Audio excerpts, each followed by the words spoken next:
നമസ്കാരം, city vision വാർത്തകളിലേക്ക് സ്വാഗതം. പ്രധാന വാർത്തകൾ.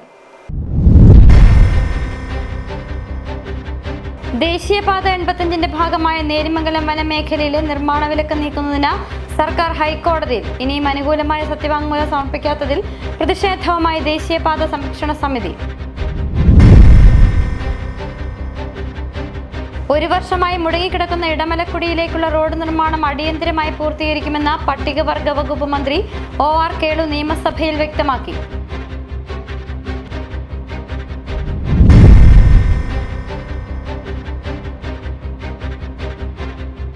ഭൂപതിവ നിയമചട്ട ഭേദഗതി കൊണ്ട് മലയോര ജില്ലയിലെ ഭൂപ്രശ്നങ്ങൾ പരിഹരിക്കപ്പെട്ടുവെന്ന പ്രചരണം തെറ്റാണെന്ന് മാത്യു കുഴൽനാടൻ MLA.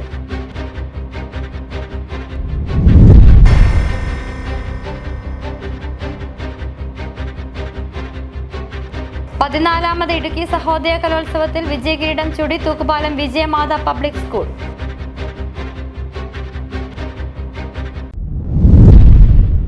വിശദമായ വാർത്തകളിലേക്ക്. ദേശീയപാത 85ന്റെ ഭാഗമായ നേരിമംഗലം വനമേഖലയിലെ നിർമ്മാണ വിലക്ക് നീക്കുന്നതിന് സർക്കാർ ഹൈക്കോടതിയിൽ. ഇനിയും അനുകൂലമായ സത്യവാങ്മൂലം സമർപ്പിക്കാത്തതിൽ പ്രതിഷേധവുമായി ദേശീയപാത സംരക്ഷണ സമിതി. വിഷയത്തിൽ തുടർ നടപടികളും പ്രതിഷേധ പരിപാടികളും ചർച്ച ചെയ്ത് തീരുമാനം കൈക്കൊള്ളുന്നതിനായി അടുത്ത മാസം 2-ന് അടിമാലിയിൽ വിശാല കൺവെൻഷൻ സംഘടിപ്പിക്കുമെന്ന് സമിതി ഭാരവാഹികൾ അടിമാലിയിൽ വാർത്താ സമ്മേളനത്തിൽ പറഞ്ഞു. വിഷയത്തിൽ സംസ്ഥാന സർക്കാർ ഇരട്ടത്താപ്പ് പുലർത്തുന്നുവെന്ന് സമിതി ഭാരവാഹികൾ കുറ്റപ്പെടുത്തി. ദേശീയപാത 85ന്റെ ഭാഗമായ നേര്യമംഗലം വനമേഖലയിലെ നിർമ്മാണ വിലക്ക് നീക്കുന്നതുമായി ബന്ധപ്പെട്ട് സർക്കാർ ഹൈക്കോടതിയിൽ ഇനിയും അനുകൂലമായ സത്യവാങ്മൂലം സമർപ്പിക്കാത്ത സാഹചര്യത്തിലാണ് തുടർ പ്രതിഷേധ പരിപാടികളുമായി മുമ്പോട്ടു പോകാൻ ദേശീയപാത സംരക്ഷണ സമിതി തീരുമാനം കൈക്കൊണ്ടിട്ടുള്ളത്. റോഡ് കടന്നുപോകുന്ന ഭാഗം റവന്യൂ ഭൂമിയാണെന്നതിന് എല്ലാ തെളിവുകളും കൈവശമുണ്ടായിട്ടും റോഡ് നിർമ്മാണം നടക്കുന്ന ഭാഗം വനമാണെന്ന് പറഞ്ഞ് സർക്കാരിന് വേണ്ടി അഡീഷണൽ ചീഫ് സെക്രട്ടറി കഴിഞ്ഞ ജൂലൈ 11-ന് നൽകിയ സത്യവാങ്മൂലമാണ് നിർമ്മാണ വിലക്കിന് കാരണമായതെന്നും ആഗസ്റ്റ് 21-ന് കോടതി കേസ് പരിഗണിച്ചപ്പോൾ സർക്കാരിൻ്റെ അഭിഭാഷകൻ റോഡ് നിർമ്മാണം നടക്കുന്ന ഭാഗം വനമല്ല എന്ന് വാക്കാൽ പറഞ്ഞതിന് പകരം കൈവശമുള്ള റവന്യൂ രേഖകൾ കോടതിയിൽ സമർപ്പിച്ചിരുന്നെങ്കിൽ റോഡ് നിർമ്മാണം പുനരാരംഭിക്കാൻ കഴിയുമായിരുന്നുവെന്നും ദേശീയപാത സംരക്ഷണ സമിതി നേതൃത്വം വ്യക്തമാക്കി. ഇക്കഴിഞ്ഞ 18-ന് കോടതി കേസ് വീണ്ടും പരിഗണിച്ചിട്ടും റോഡിന് അനുകൂലമായ സത്യവാങ്മൂലം സർക്കാർ സമർപ്പിക്കാത്തത് ഈ വിഷയത്തിലുള്ള സർക്കാരിൻ്റെ ഇരട്ടത്താപ്പാണെന്നും ദേശീയപാത സംരക്ഷണ സമിതി നേതൃത്വം അടിമാലിയിൽ വാർത്താ സമ്മേളനത്തിൽ പറഞ്ഞു. നിരോധനം കഴിഞ്ഞ ജൂലൈ മാസം 7-ാം തീയതി വന്നതാണ്. അതായത് നേര്യമംഗലം മുതൽ പാതവരെയുള്ള ഭാഗത്ത് വനഭൂമിയാണ് എന്ന് തെറ്റായ സത്യവാങ്മൂലം സർക്കാർ കൊടുത്തതിൻ്റെ ഫലമായി കോടതി അവിടെയുള്ള ജോലികൾ നിർത്തിവെക്കാൻ ഉത്തരവിട്ടതിൻ്റെ അടിസ്ഥാനത്തിൽ അവിടെ ജോലികൾ നടക്കുന്നില്ല. ഏതാണ്ട് 80 ദിവസങ്ങളാണ് പിന്നിട്ടിട്ടുള്ളത്.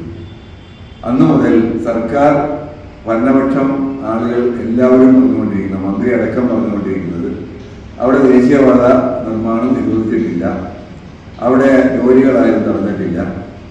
അതുപോലെ തന്നെ ഈ ജോലികൾ പുനരാരംഭിക്കുന്നതിന് വേണ്ടി ഇടയ്ക്ക് പറയുന്ന കാര്യമാണ് ഗവൺമെൻറ് അത് റവന്യൂ ഭൂമിയായി പ്രഖ്യാപിച്ചിട്ടുള്ളതാണ്, അതുകൊണ്ട് റവന്യൂ ഭൂമിയാണ് നമ്മൾ സത്യവാങ്മൂലം ഉടൻ കൊടുക്കും എന്ന് പറഞ്ഞുകൊണ്ടിരിക്കുന്നതാണ്. റോഡുമായി ബന്ധപ്പെട്ട കേസ് കോടതി വീണ്ടും അടുത്ത മാസം 7-ന് പരിഗണിക്കും. സർക്കാർ കോടതിയിൽ റോഡ് നിർമ്മാണത്തിന് അനുകൂലമായ സത്യവാങ്മൂലം നൽകണമെന്നാണ് ദേശീയപാത സംരക്ഷണ സമിതിയുടെ ആവശ്യം. അല്ലാത്ത പക്ഷം വിഷയത്തിനൊപ്പം നിൽക്കുന്ന രാഷ്ട്രീയ പാർട്ടികളുമായും മറ്റിതര സംഘടനകളുമായും കൈകോർത്ത് തുടർ പ്രക്ഷോഭത്തിനൊരുങ്ങാനാണ് ദേശീയപാത സംരക്ഷണ സമിതിയുടെ തീരുമാനം. വിഷയത്തിൽ തുടർ നടപടികളും പ്രതിഷേധ പരിപാടികളും ചർച്ച ചെയ്ത് തീരുമാനം കൈക്കൊള്ളുന്നതിനായി അടുത്ത മാസം 2-ന് അടിമാലിയിൽ വിശാല കൺവെൻഷൻ സംഘടിപ്പിക്കുന്നുവെന്നും PM ബേബി, റസാഖ് ചൂരവേലിൽ, PV സ്കറിയ എന്നിവർ അടിമാലിയിൽ വാർത്താ സമ്മേളനത്തിൽ വ്യക്തമാക്കി. City vision, Adimali. ഒരു വർഷമായി മുടങ്ങിക്കിടക്കുന്ന ഇടമലക്കുടിയിലേക്കുള്ള റോഡ് നിർമ്മാണം അടിയന്തരമായി പൂർത്തീകരിക്കുമെന്ന് പട്ടികവർഗ വകുപ്പ് മന്ത്രി OR കേളു നിയമസഭയിൽ വ്യക്തമാക്കി. ആലുവ MLA അൻവർ സാദത്ത് നിയമസഭയിൽ ഉന്നയിച്ച ചോദ്യത്തിന് മറുപടിയായിട്ടാണ് മന്ത്രി ഇക്കാര്യം സഭയെ അറിയിച്ചത്. റോഡില്ലാത്തതിനാൽ ആശുപത്രി ആവശ്യങ്ങൾക്കടക്കം ദുരിതം അനുഭവിക്കുന്ന ഉന്നതിയിലെ ജനങ്ങളുടെ സാഹചര്യം സിറ്റി വിഷൻ മുമ്പ് പുറത്തുവിട്ടിരുന്നു.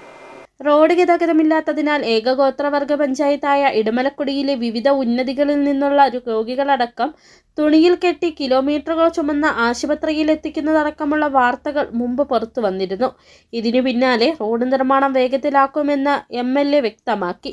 ഇടമലക്കുടി റോഡ് വിവാദ വിഷയമായി നിൽക്കുന്ന സാഹചര്യത്തിലാണ് ചോദ്യോത്തരവേളയിൽ നിയമസഭയിൽ വിഷയം അൻവർ സാദത്ത് MLA ഉന്നയിച്ചത്. ഇതിന് മറുപടിയായിട്ടാണ് റോഡ് നിർമ്മാണം വേഗത്തിൽ പൂർത്തീകരിക്കുമെന്ന മന്ത്രിസഭയെ അറിയിച്ചത്. ആ പ്രയാസങ്ങൾ മനസ്സിലാക്കിയാണ് കഴിഞ്ഞ രാധാകൃഷ്ണൻ മിനിസ്റ്റർ ഇവിടെ നമ്മുടെ വകുപ്പ് കൈകാര്യം ചെയ്ത സമയത്ത് അങ്ങോട്ടുള്ള 11 കിലോമീറ്റർ റോഡ് നിർമ്മിക്കുന്നതിന് വേണ്ടി 13 കോടി രൂപ നമ്മൾ അനുവദിച്ചു. ആ അനുവദിച്ചതിൻ്റെ അടിസ്ഥാനത്തിൽ ആ റോഡിൻ്റെ പ്രവർത്തനങ്ങൾ ഇപ്പോൾ നടന്നുകൊണ്ടിരിക്കുകയാണ്. ഏകദേശം 5 കിലോമീറ്ററോളം ആ റോഡിൻ്റെ നിർമ്മാണം പൂർത്തീകരിച്ചു. അങ്ങോട്ട് പോകുന്ന ഈ പ്രധാനപ്പെട്ട റോഡിൻ്റെ പൂർത്തീകരണം നടക്കുമ്പോൾ മാത്രമാണ് സാർ നമുക്ക് അവിടെയുള്ള വികസനങ്ങൾ വേഗത്തിലാക്കാൻ വേണ്ടി നമുക്ക് സാധിക്കൂ. സംസ്ഥാനത്തെ ഏക ഗോത്രവർഗ പഞ്ചായത്തായ ഇടമലക്കുടിയുടെ സമഗ്ര വികസനത്തിന് ഏറ്റവും ആവശ്യം റോഡ് തന്നെയാണ്. അതിനായി 2023 11 കോടി 5 ലക്ഷം രൂപ അനുവദിച്ചിരുന്നു. പെട്ടിമുടി മുതൽ ഇഡ്ലിപ്പാറ വരെയുള്ള 7.7 കിലോമീറ്റർ നിർമ്മാണം പൂർത്തീകരിച്ചു. ഇനി ബാക്കിയുള്ള 5 കിലോമീറ്റർ മാത്രമാണെന്നും മന്ത്രി വ്യക്തമാക്കി. News desk city vision. ഗോത്രവർഗ പഞ്ചായത്തായ ഇടമലക്കുടിയിലെ കുട്ടികളിൽ വായനയോടുള്ള താല്പര്യം വളർത്തിയെടുക്കുകയെന്ന ലക്ഷ്യത്തോടെ വിവിധ പദ്ധതികളുമായി സ്കൂളിലെ അധ്യാപകർ ഇതിനായി ദിനപത്രങ്ങൾ സ്കൂളിലേക്ക് ദിവസവും എത്തിച്ചു തുടങ്ങി. ഒപ്പം സ്കൂൾ ലൈബ്രറിയും സജീവമാക്കി. നവമാധ്യമങ്ങളുടെ കടന്നുകയറ്റം പുതിയ തലമുറയെ വായനയിൽ നിന്ന് പിന്നോട്ടടിക്കുമ്പോൾ കുട്ടികളിൽ വായിച്ചു വളരുകയെന്ന സന്ദേശം പകർന്നു നൽകിയാണ് വിവിധ പദ്ധതികൾ പ്രധാന അധ്യാപകൻ KV ഷിബുവിന്റെ നേതൃത്വത്തിൽ നടപ്പിലാക്കുന്നത്.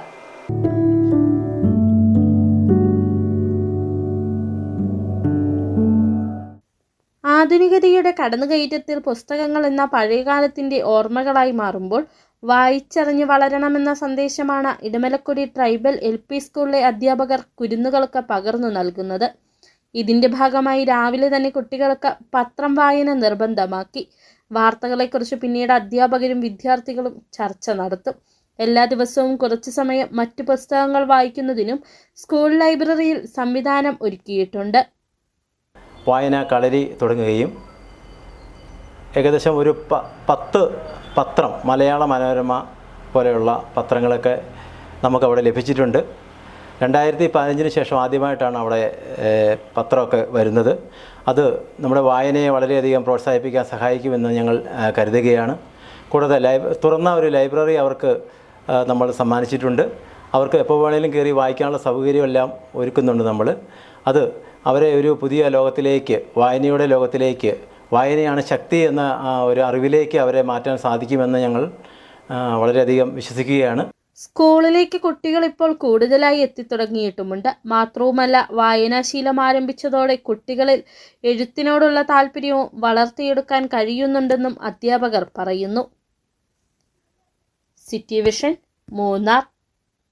ഭൂപതിവ് നിയമചട്ട ഭേദഗതി കൊണ്ട് മലയോര ജില്ലകളിലെ ഭൂപ്രശ്നങ്ങൾ പരിഹരിക്കപ്പെട്ടുവെന്ന പ്രചാരണം തെറ്റാണെന്ന മാത്യു കുഴൽനാടൻ MLA. തെരഞ്ഞെടുപ്പ് മുന്നിൽ കണ്ടുകൊണ്ട് സർക്കാരും ഇടതുമുന്നണിയും തെറ്റിദ്ധാരണ പരത്തുന്ന പ്രചാരണമാണ് ഇപ്പോൾ നടത്തുന്നത്. നിലവിൽ പട്ടയഭൂമിയുള്ളവരുടെയും ഇനി പട്ടയം ലഭിക്കാനുള്ളവരുടെയും ജീവിതം ചട്ടഭേദഗതിയിലൂടെ ദുരിതത്തിലാകുമെന്നും മാത്യു കുഴൽനാടൻ തൊടുപുഴയിൽ പറഞ്ഞു. കഴിഞ്ഞ ഏതാനും ദിവസങ്ങളായി ഈ ഇടതുപക്ഷ ജനാധിപത്യ മുന്നണിയുടെ രാഷ്ട്രീയ കേന്ദ്രങ്ങളിൽ നിന്നും സർക്കാരിൻ്റെ വിവിധ തലങ്ങളിൽ നിന്നും അവർ പ്രചരിപ്പിക്കുന്ന ഒരു നറേറ്റീവ് അല്ലെങ്കിൽ ഒരു വാർത്ത എന്ന് പറയുന്നത് ഈ ഭൂപതിവ് ചട്ട ഭേദഗതിയോടുകൂടി മലയോര മേഖലയിലെ, വിശേഷിച്ച് ഇടുക്കി ജില്ലയിലെയൊക്കെ ഭൂപ്രശ്നങ്ങളുടെ 95% പരിഹരിച്ചു എന്ന നിലയിലാണ്. ഇത് വളരെ തെറ്റിദ്ധാരണാജനകമായിട്ടുള്ള, അങ്ങേയറ്റം വസ്തുതാ വിരുദ്ധമായിട്ടുള്ള, ജനങ്ങളെ കബളിപ്പിക്കാൻ ലക്ഷ്യമിട്ട് വരുന്ന തെരഞ്ഞെടുപ്പിനെ മാത്രം ലക്ഷ്യം വെച്ചുള്ള പ്രചരണമാണ്. യഥാർത്ഥത്തിൽ ഈ ചട്ട ഭേദഗതിയിലൂടെ ഇടുക്കിയിലെയും മറ്റു പ്രദേശങ്ങളിലെയും പട്ടയഭൂമി അനുഭവിക്കുന്ന, പട്ടയഭൂമിയുടെ ഉടമകളായിട്ടുള്ള ആളുകളുടെ, ഇനി ഭാവിയിൽ പട്ടയം ലഭിക്കാൻ സാധ്യതയുള്ള ആളുകളുടെ ജീവിതം കൂടുതൽ ദുരിതപൂർണമാക്കുകയാണ് ഈ ചട്ട ഭേദഗതികൾ ചെയ്തിട്ടുള്ളത്. ഇവർ അവകാശപ്പെടുന്നത് ഈ ചട്ട ഭേദഗതിയുടെ ക്രക്സ് എന്ന് പറയും. ഒന്ന്, ആദ്യം ഭൂപതിവ് നിയമം ഭേദഗതി ചെയ്തു. അതില് നിയമവിരുദ്ധമായി അല്ലെങ്കിൽ പട്ടയ വ്യവസ്ഥകൾക്ക് വിരുദ്ധമായി നടത്തിയിട്ടുള്ള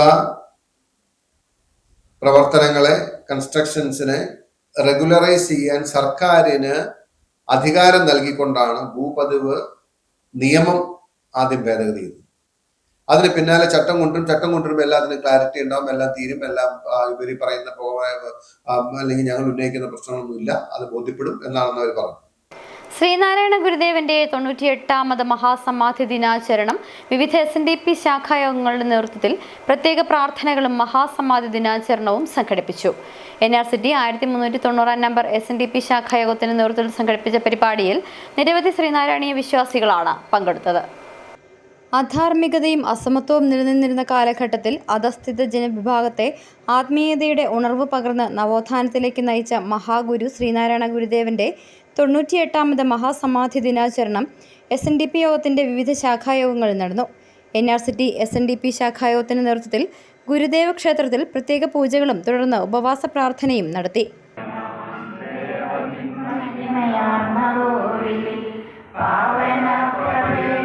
ങ്ങളുടെ 98ാമത് മഹാസമാധി ഇന്ന് ലോകത്തിന്റെ സമസ്ത മേഖലയിലും ഭക്തിനിർഭരമായ ചടങ്ങുകളോടുകൂടി ആചരിക്കുകയാണ്.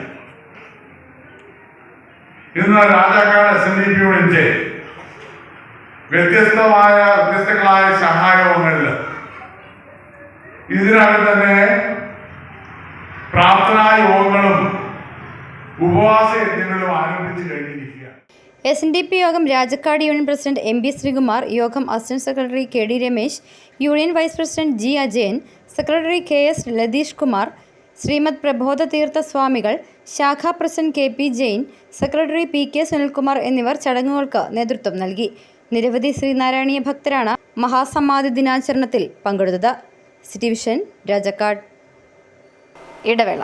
ഞാനിപ്പോൾ ഉള്ളത് ഇടുക്കി രാമക്കൽമേട്ടിനും കാറ്റാടിപ്പാടത്തിനും ഇടയിലുള്ള തൂക്കുപാലത്ത് സ്ഥിതി ചെയ്യുന്ന സാൻവിക ഇന്നിലാണ്. സാൻവിക ഇന്നിന്റെ ഏറ്റവും വലിയ പ്രത്യേകത എന്ന് പറയുന്നത് ഈ കാണുന്ന ഒരേ സമയം 1000-ൽ പരം ആളുകളെ ഉൾക്കൊള്ളിക്കാൻ പറ്റുന്ന ഈ ഒരു ഓഡിറ്റോറിയം ആണ്. നമുക്കൊരു ഗ്രൂപ്പ് ഇവന്റോ ഡെസ്റ്റിനേഷൻ മാരേജ് ഫംഗ്ഷനോ ഒക്കെ പ്ലാൻ ചെയ്യുകയാണെങ്കിൽ ഈ ഒരു ഹാള് അതിന് പറ്റിയ ഒരു ഓപ്ഷൻ ആയിരിക്കും. ഇനി പേഴ്സണൽ ഫംഗ്ഷൻസ് ഒക്കെ മാറ്റി പ്രൊഫഷണൽ ഓർ ഒഫീഷ്യൽ പ്രോഗ്രാംസിനായിട്ടൊരു പ്ലേസ് ആണ് നോക്കുന്നതെങ്കിൽ like board meeting, annual meeting, presentation ഇതൊക്കെ നടത്താൻ പറ്റിയ വെൽ എക്വിപ്ഡ് ആയിട്ടുള്ള ഈ കാണുന്ന ഒരു മീറ്റിംഗ് റൂമും സാൻവിക്കയിലുണ്ട്. ഇനി സ്റ്റേക്കേഷൻ നോക്കുന്നവർക്കാണെങ്കിൽ റൂംസിന്റെ കാര്യത്തിലും ഒരു ടെൻഷനും വേണ്ട കേട്ടോ. ഡിഫറെന്റ് കാറ്റഗറി ഓഫ് റൂംസ് സാൻവിക്കയിൽ അവൈലബിൾ ആണ്. ഡീലക്സ് റൂം ആണെങ്കിലും ഹണിമൂൺ കപ്പിൾസിന് സ്പെഷ്യൽ റൂം, ഇനി അതല്ല ഒരു ഫാമിലിക്ക് ആയിട്ടാണെങ്കിൽ നല്ല ജാക്കൂസിയും നല്ല വ്യൂ വരുന്ന ബാൽക്കണിയും ഒക്കെയുള്ള സ്പേഷ്യസ് ആയിട്ടുള്ള സ്യൂട്ട് റൂമും സാൻവിക്കയിലുണ്ട്. ഇനി എന്റർടൈൻമെന്റ് ഫുഡിന്റെ കാര്യത്തിലാണെങ്കിലും no compromise. Yes, in house Zumba training, restaurant, pool, campfire, sightseeing തുടങ്ങിയ എല്ലാ എന്റർടൈൻമെന്റ്സും സാൻവിക നമുക്കായിട്ട് ഇവിടെ ഒരുക്കിയിട്ടുണ്ട്. കേരളത്തിൽ പ്രകൃതി ഭംഗി ആസ്വദിച്ച് ഒരു destination event or staycation plan ചെയ്യുകയാണെങ്കിൽ അതിന് പറ്റിയ ഒരു ഇടമാണ് ഇടുക്കിയുടെ മടിത്തട്ടിൽ സ്ഥിതി ചെയ്യുന്ന സാൻവിക ഇൻ. അപ്പൊ എങ്ങനെ അടുത്ത ട്രിപ്പ് സാൻവിക്കയിലോട്ട് പ്ലാൻ ചെയ്യല്ലേ? ആദ്യമായിട്ടായിരുന്നു അവൾക്കൊരു സമ്മാനം വാങ്ങാൻ പോകുന്നത്. പക്ഷേ അവളുടെ ഇഷ്ടങ്ങളൊക്കെ മറ്റൊന്നായിരുന്നു. എനിക്ക് നിറവേറ്റാവുന്നതിലും അപ്പുറം.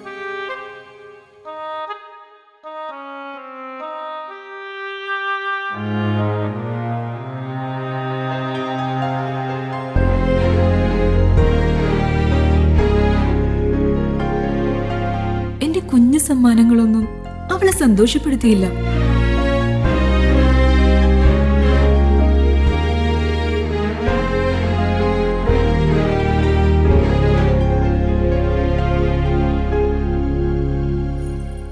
അപ്പോഴാണ് അവൾക്ക് നേരെ ആ കൈകൾ നീളുന്നത്. അന്ന് അവളുടെ മുഖത്ത് കണ്ട ചിരി അതൊരു വിശ്വാസത്തിന്റെ പാരമ്പര്യമാണ്. നിങ്ങളുടെ സ്നേഹം പോൽ പരിശുദ്ധമായ സ്വർണം വിശ്വസ്തയോടെ Alunkal jewellery, NH road, Adimali. ഞങ്ങൾ നഗരമധ്യത്തിലല്ല, ജനമധ്യത്തിലാണ്. സ്ത്രീ സൃഷ്ടികളിൽ ഏറ്റവും പരിശുദ്ധയായ ഒന്ന്. ആ പരിശുദ്ധിക്ക് നിറം കൂട്ടുന്ന ഒന്നാണ് അവരുടെ ആത്മവിശ്വാസം. അതിനാൽ ഞങ്ങൾ മനസ്സിലാക്കുന്നു, നിങ്ങൾ അർഹിക്കുന്നു KG's ജ്വല്ലറിയുടെ അതുല്യമായ ആഭരണങ്ങൾ. KG's ജ്വല്ലറി, കോട്ടയം കട, സിൻസ് 1950. പരിശുദ്ധ സ്വർണം വിശ്വസ്ത കരങ്ങളിലൂടെ. ആ ഷോപ്സ് കട്ടപ്പന, ചെറുതോണി, അടിമാലി, നെടുങ്കണ്ടം, രാജാക്ക.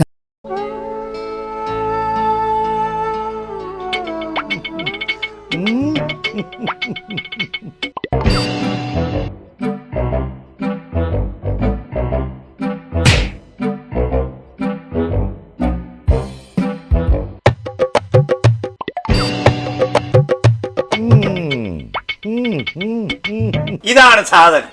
ഇവനെ അങ്ങ് പ്രയോഗിച്ചാൽ ഏതേലും സൂപ്പറായിട്ട് കായ്ക്കും. എല്ലാ പൂക്കളും കായാകുന്നതിന് ബെൻസാവൈറ്റ്, ചൊറിയില്ലാത്ത കായ്കൾക്കായി സൾഫോസ്, കൂടാതെ അമിൻഡ, ഹീര, ഡോറിസ്, വെൽവെറ്റ്. കർഷകന്റെ പ്രതീക്ഷയ്ക്കൊത്ത ഉൽപാദനം വർദ്ധിക്കാൻ വൈറ്റ്ഫീൽഡ് ഇന്റർനാഷണലിന്റെ ഉൽപ്പന്നങ്ങൾ ഉപയോഗിക്കൂ. വീണ്ടും വാർത്തകളിലേക്ക്. രാജകുമാരി പന്നിയാർ ജംഗ്ഷനിൽ വാഹന അപകടത്തിൽ ഒരാൾ മരിച്ചു. ഇരുചക്ര വാഹനങ്ങൾ കൂട്ടിയിടിച്ചാണ് അപകടം നടന്നത്. കുരുവിള സിറ്റി സ്വദേശി വിനിമോനാണ് മരിച്ചത്. കുരുവിള സിറ്റി സ്വദേശി വിനിമോൻ, മുരിക്കുംതൊട്ടി സ്വദേശി ആര്യൻ എന്നിവർ സഞ്ചരിച്ച ഇരുചക്ര വാഹനങ്ങൾ കൂട്ടിയിടിച്ചാണ് അപകടമുണ്ടായത്. വൈകിട്ട് 3 മണിയോട് കൂടിയാണ് അപകടം. നിയന്ത്രണം നഷ്ടമായ KSRTC ബസ് മൺതിട്ടയിലിടിച്ച് 9 പേർക്ക് പരിക്ക്. ഏലപ്പാറ ചിന്നാറിന് സമീപം രാത്രി 8:45ഓടെയാണ് അപകടമുണ്ടായത്. അപകടത്തിൽപ്പെട്ട യാത്രക്കാരെ പീരുമേട് താലൂക്ക് ആശുപത്രിയിൽ പ്രവേശിപ്പിച്ചു. കോട്ടയം തേനി ബസ്സാണ് അപകടത്തിൽപ്പെട്ടത്. കട്ടപ്പന കുട്ടിക്കാനം സംസ്ഥാന പാതയിൽ ഏലപ്പാറ 1-ാം മൈലിന് സമീപം ശനിയാഴ്ച രാത്രി 8:45-നാണ് അപകടം. കോട്ടയത്ത് നിന്ന് വാഗമൺ ഏലപ്പാറ കട്ടപ്പന വഴി തേനിയിലേക്കുള്ള ബസ്സാണ് അപകടത്തിൽപ്പെട്ടത്. 9 പേരുടെയും പരിക്ക് സാരമുള്ളതല്ല. ഇവരെ പീരുമേട് താലൂക്ക് ആശുപത്രിയിൽ പ്രവേശിപ്പിച്ചു. വേർപിരിഞ്ഞ് താമസിക്കുന്ന ഭാര്യ ഭർത്താവില്ലാത്ത സമയത്ത് വീട്ടിൽ അതിക്രമിച്ചു കയറിയതായി പരാതി. വീട്ടിൽ സൂക്ഷിച്ചിരിക്കുന്ന ഏലക്ക അടക്കമുള്ള വിലപിടിപ്പുള്ള സാധനങ്ങൾ അപഹരിക്കുവാൻ കൂട്ടാളികളുമായി വാതിൽ തകർത്ത് അകത്ത് കയറിയെന്നാണ് ബൈസൺവാലി സ്വദേശിയുടെ പരാതി. കോടതി ഉത്തരവ് മറികടന്നാണ് വീട്ടിൽ അതിക്രമിച്ചു കയറിയതെന്നും സംഭവത്തിൽ രാജക്കാട് പോലീസിലും ഇടുക്കി SP-ക്കും പരാതി നൽകിയെന്നും ചിറക്കൽ ബേബി പരാതിയിൽ പറയുന്നു. 9 മാസമായി എൻ്റെ ഭാര്യ റീമ വേർപിരിഞ്ഞ് താമസിക്കുകയാണ്. എൻ്റെ 3 പെൺകുട്ടികളും കോതമംഗലം ഹോസ്റ്റലിൽ നിന്ന് പഠിച്ചു വരികയാണ്. കഴിഞ്ഞ ദിവസം ഞാനില്ലാത്ത സമയം നോക്കി റീമ വീട്ടിൽ വരികയും CCTV ക്യാമറ തുണി കൊണ്ട് മൂടിയിടുകയും ചെയ്തു. അതിനുശേഷം മണികണ്ഠൻ, ശക്തി, ആശാരി സജി എന്നിവരെ വിളിച്ചുകൊണ്ട് വരികയും അവർ കൈവശം വെച്ചിരിക്കുന്ന മാരകായുധങ്ങൾ ഉപയോഗിച്ച് എൻ്റെ വീടിൻ്റെ കതവ് തല്ലിപ്പൊളിക്കുകയും അകത്ത് പ്രവേശിക്കുകയും ചെയ്തു. എൻ്റെ വീട്ടിൽ വിലപിടിപ്പുള്ള സാധനങ്ങളായ ഏലക്ക, പൈസ, സ്വർണം, മൊബൈൽ ഫോൺ, ആധാരം, അങ്ങനെ പല വസ്തുക്കളും ഉണ്ട്. ഈ സാമഗ്രികളെല്ലാം മോഷ്ടിച്ചു കൊണ്ടുപോകാനായിരുന്നു അവരുടെ പദ്ധതി. ഇവർ അവിടെ കാണിച്ചു കൂട്ടിയ അതിക്രമങ്ങളുടെ എല്ലാ വീഡിയോ ദൃശ്യങ്ങളും എൻ്റെ പക്കലുണ്ട്. ഇതിനെക്കുറിച്ച് ഞാൻ രാജാക്കാട് CIക്കും DSPക്കും SP-ക്കും പരാതി കൊടുത്തിട്ടുണ്ട്. തൊടുപുഴ കോടതിയിൽ ഇൻജക്ഷൻ ഓർഡർ നിലവിലിരിക്കെ റീമ വീട്ടിൽ കയറി അതിക്രമങ്ങൾ കാണിക്കുകയോ എനിക്ക് സമാധാനപരമായ അന്തരീക്ഷത്തിന് തടസ്സപ്പെടുത്തുകയോ ചെയ്യാൻ പാടുള്ളതല്ല. 14ാമത് ഇടുക്കി സഹോദയ കലോത്സവത്തിൽ വിജയകിരീടം ചൂടി തൂക്കുപാലം Vijayamatha public school. Adimali Vishwadeepthi public സ്കൂളാണ് 2ാം സ്ഥാനത്ത്. മോൺഫോർട്ട് സ്കൂൾ അണക്കര 3ാം സ്ഥാനവും ക്രിസ്തുജ്യോതി പബ്ലിക് സ്കൂൾ രാജക്കാട് 4ാം സ്ഥാനവും കരസ്ഥമാക്കി. സമാപന സമ്മേളനം അഡ്വക്കേറ്റ് A. രാജ MLA ഉദ്ഘാടനം ചെയ്തു. 2 ദിവസങ്ങളിലായി അടിമാലി വിശ്വദീപ്തി പബ്ലിക് സ്കൂളിൽ നടന്നു വന്നിരുന്ന 14ാമത് ഇടുക്കി സഹോദയ കലോത്സവത്തിന് തിരശ്ശീല വീണു. ഇഞ്ചോടിഞ്ച് പോരാട്ടത്തിൽ 902 പോയിന്റ് നേടിയ തൂക്കുപാലം വിജയമാത പബ്ലിക് സ്കൂൾ 1ാം സ്ഥാനത്തെത്തി വിജയകിരീടം ചൂടി. തൊട്ടുപിന്നിൽ 900 പോയിന്റുമായി ആതിഥേയരായ വിശ്വദീപ്തി പബ്ലിക് സ്കൂൾ അടിമാലി 2ാം സ്ഥാനത്തെത്തി. 766 പോയിന്റുകളുമായി മോൺഫോർട്ട് അണക്കരയാണ് 3ാം സ്ഥാനത്ത്. 4ാം സ്ഥാനത്തുള്ള ക്രിസ്തുജ്യോതി പബ്ലിക് സ്കൂൾ 729 പോയിന്റ് നേടി. ജില്ലയിലെ 31 CBSE സ്കൂളുകളിൽ നിന്നായി 2500-ലധികം കലാപ്രതിഭകളാണ് 150ഓളം ഇനങ്ങളിൽ കലോത്സവത്തിൽ മാറ്റുരച്ചത്. സമാപന സമ്മേളനം അഡ്വക്കേറ്റ് A. രാജ MLA ഉദ്ഘാടനം ചെയ്തു. മുഴുവൻ സ്കൂളുകളിൽ CBSE സ്കൂളുകളിലുള്ള കുട്ടികളെല്ലാം ഒരു സ്ഥലത്ത് കൊണ്ടുവന്ന് 2 ദിവസമായി നീണ്ടു നിൽക്കുന്ന ഒരു പരിപാടി സംഘടിപ്പിക്കുക എന്ന് പറയുന്നത് അത്ര നിസ്സാര കാര്യമല്ല. എന്നാൽ പോലും ഏറ്റവും ഭംഗിയായി അത് നടത്തി തീർക്കാൻ സാധിച്ചിട്ടുണ്ട് നമ്മളെ സംബന്ധിച്ചിടത്തോളം. Sahodaya president father Sijan Paul Oonnukallil അധ്യക്ഷത വഹിച്ചു. Sahodaya secretary sister Sherin Thekkal, treasurer father Sujith Thottiyil, കലോത്സവം general convener father doctor Rajesh George, Vishwadeepthi school manager father Shindo Kolathupadavil, കലോത്സവം joint convener father Jiyo Jose, PTA president Varghese Peter തുടങ്ങിയവർ സംസാരിച്ചു. City vision, Adimali. Mega medical camp സംഘടിപ്പിച്ചു. ഇടുക്കി വന്യജീവി സങ്കേതത്തിലെ കണ്ണമ്പടി ഗവൺമെന്റ് ട്രൈബൽ സ്കൂളിൽ വെച്ചാണ് മെഗാ മെഡിക്കൽ ക്യാമ്പ് സംഘടിപ്പിച്ചത്. Upputhara panchayat president James KJ ഉദ്ഘാടനം ചെയ്തു. കേരള വനം വകുപ്പിന്റെ കീഴിൽ പ്രവർത്തിക്കുന്ന കേരള സംസ്ഥാന വനം വികസന ഏജൻസി ആവിഷ്കരിച്ച് നടപ്പിലാക്കി വരുന്ന സ്നേഹഹസ്തം പദ്ധതിയുടെ ഭാഗമായാണ് ക്യാമ്പ് സംഘടിപ്പിച്ചത്. പഞ്ചായത്ത് അംഗം ഷീബ സത്യനാഥ് അധ്യക്ഷയായി. Upputhara panchayat president James KJ ഉദ്ഘാടനം ചെയ്തു.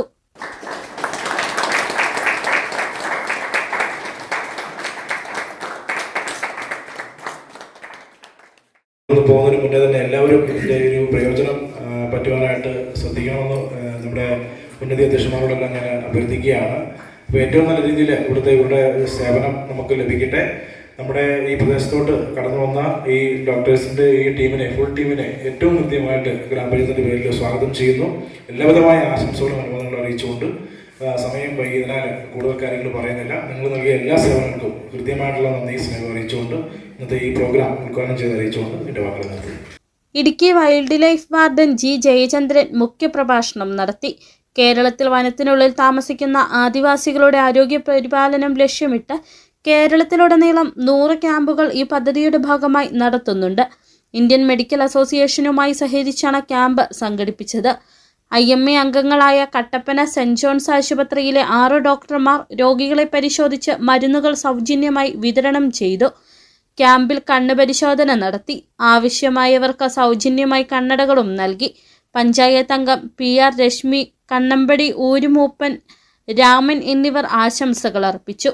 Doctor Bhagwat Singh, doctor Abhishek, doctor Pradosh, doctor Sebin, doctor Dheeraj, doctor Shone എന്നിവർ വിവിധ വകുപ്പുകളെ പ്രതിനിധീകരിച്ച് പങ്കെടുത്തു. Assistant wildlife warden B. Prasad Kumar, section forest officer Sajimon എന്നിവർ ക്യാമ്പിന് നേതൃത്വം നൽകി. City vision, Upputhara. Sports Ayurveda medical camp നടത്തി. ദേശീയ ആയുർവേദ ദിനാചരണത്തിന്റെ ഭാഗമായി തൊടുപുഴ ആയുർവേദ റിസർച്ച് സെല്ലും NRCT SNV സ്കൂളും ചേർന്ന് കായിക താരങ്ങൾക്കായി മെഡിക്കൽ ക്യാമ്പും ബോധവൽക്കരണ ക്ലാസും സംഘടിപ്പിച്ചു. NRCT സ്കൂൾ ഹാളിൽ നടന്ന ക്യാമ്പ് പ്രിൻസിപ്പൽ OS റെജി ഉദ്ഘാടനം ചെയ്തു. ഹെഡ് മാസ്റ്റർ KR ശ്രീനി സ്വാഗതം ആശംസിച്ചു. Doctor Anupriya P. Mani, doctor Arun Rajendran, doctor PV Arjun എന്നിവർ ക്ലാസുകൾ നയിച്ചു.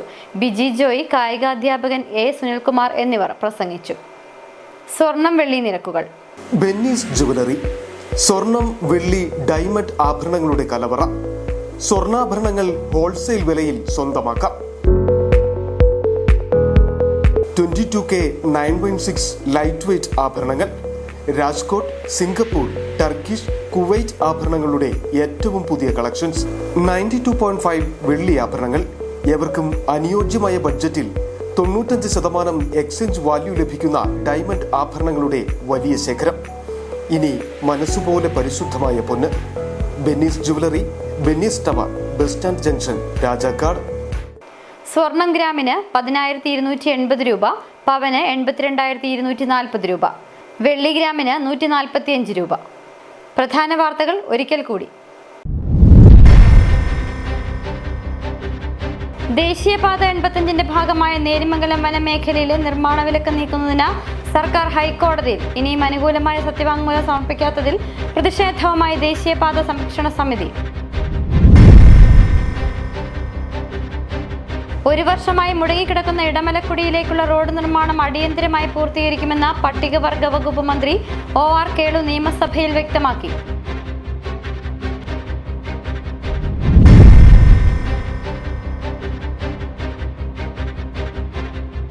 ഭൂപതിവ നിയമചട്ട ഭേദഗതി കൊണ്ട് മലയോര ജില്ലയിലെ ഭൂപ്രശ്നങ്ങൾ പരിഹരിക്കപ്പെട്ടുവെന്ന പ്രചരണം തെറ്റാണെന്ന് മാത്യു കുഴൽനാടൻ MLA.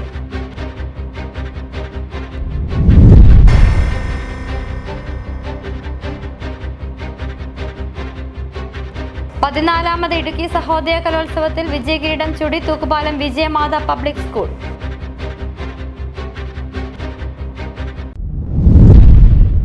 ഇതോടെ വാർത്താ ബുള്ളറ്റിൻ പൂർണ്ണമാകുന്നു. നമസ്കാരം.